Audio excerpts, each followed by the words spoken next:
الحمد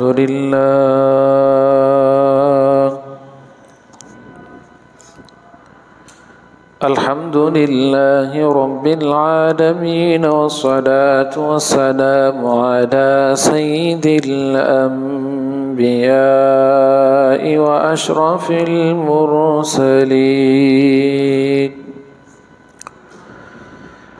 سيدنا محمد وعلى آله وصحبه أجمعين.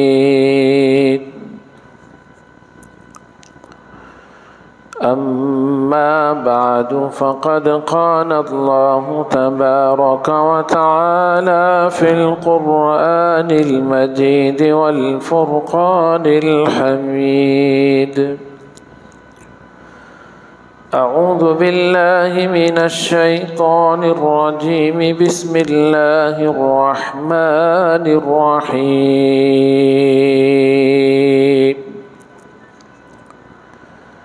أفحسبتم أنما خلقناكم عبثا وأنكم إلينا لا ترجعون.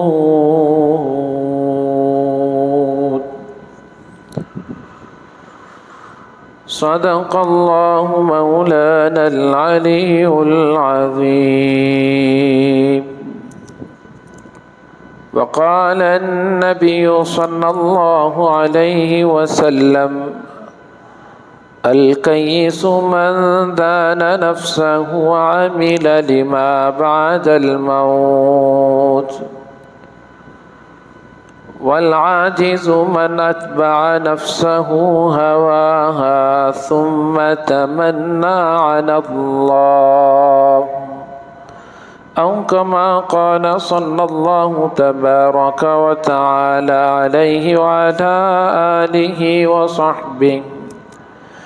وصحبه وبارك وسلم تسليما كثيرا كثيرا كثيرا.